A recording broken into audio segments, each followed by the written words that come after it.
June 6, 1944. On the cold, violent waters of the English Channel, the future of Europe was decided before the sun even rose. Germany believed Fortress Europe was unbreakable, protected by concrete, steel, mines, and fear.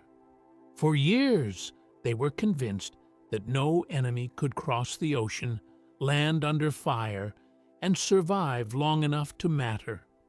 What they underestimated was not just American firepower, but American planning, leadership, and industrial scale.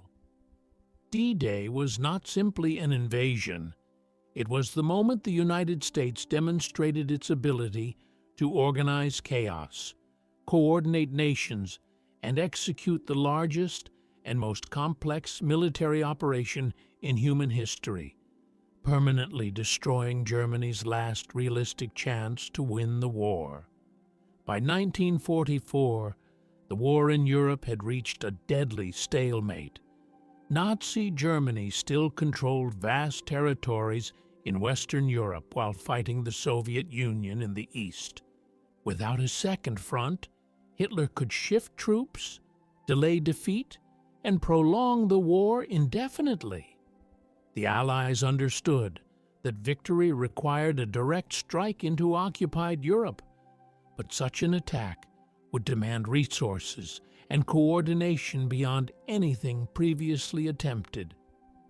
This responsibility fell largely on the United States, the only nation with the economic strength, manpower, and logistical reach to make it possible. American factories were producing ships, planes, tanks, weapons, and supplies at a pace Germany could not even imagine matching. While Nazi industry struggled under bombing and shortages, the United States was preparing an invasion that would redefine modern warfare. The success of D-Day began long before the first soldier touched the sand. Millions of American troops were trained, equipped, and stationed in Britain. Entire cities of tents, airfields, supply depots, and command centers appeared almost overnight. At the center of it all was General Dwight D. Eisenhower, an American chosen to command not only U.S. forces, but the entire Allied operation.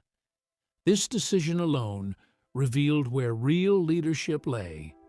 Eisenhower coordinated land, air, and naval forces across multiple nations, balancing egos, strategies, and enormous risks. Every detail was calculated, from tides and moonlight to weather patterns and enemy response times. Failure would have meant catastrophe on a global scale, yet the operation moved forward because American leadership accepted responsibility rather than fear it. Intelligence and deception played a critical role in what followed. The United States understood that defeating Germany required more than overwhelming force. It required outthinking the enemy. Through an elaborate deception campaign known as Operation Fortitude, American and Allied planners created an entirely fake invasion force, complete with inflatable tanks, false radio transmissions, and staged troop movements. German intelligence was convinced the main invasion would occur at Pas-de-Calais, not Normandy. Hitler himself refused to move elite divisions south when the real invasion began, believing Normandy was only a diversion. This single miscalculation left German defenses disorganized and unprepared at the exact moment it mattered most, proving once again that strategic intelligence could be as powerful as any weapon. In the early hours of June 6th, American paratroopers dropped behind enemy lines in darkness and chaos. Many landed far from their intended zones, scattered by anti-aircraft fire and poor visibility. Instead of collapsing, small groups adapted, regrouped, and carried out their objectives independently. Bridges were seized, communications disrupted, and key positions neutralized. At dawn, the amphibious assault began. Thousands of ships filled the horizon as American soldiers stormed the beaches under relentless fire. Utah Beach was secured faster than expected, but Omaha Beach became one of the most brutal battles of the entire war. German defenses were stronger than anticipated, and casualties mounted rapidly. Yet American troops did not retreat. Junior officers and non-commissioned leaders took initiative, reorganizing men under fire and pushing forward yard by yard. By the end of the day, the beach was secured, and the impossible had become reality. What truly sealed Germany's fate after D-Day was not just bravery, but logistics, an area where the United States was unmatched. Within days, American engineers constructed massive artificial harbors on enemy territory, allowing vehicles, fuel, and supplies to flow continuously into France. Fuel pipelines were laid beneath the ocean, and supply convoys crossed the Atlantic without pause. Germany could not replace lost men or equipment fast enough, while the United States could reinforce, resupply, and expand its forces endlessly.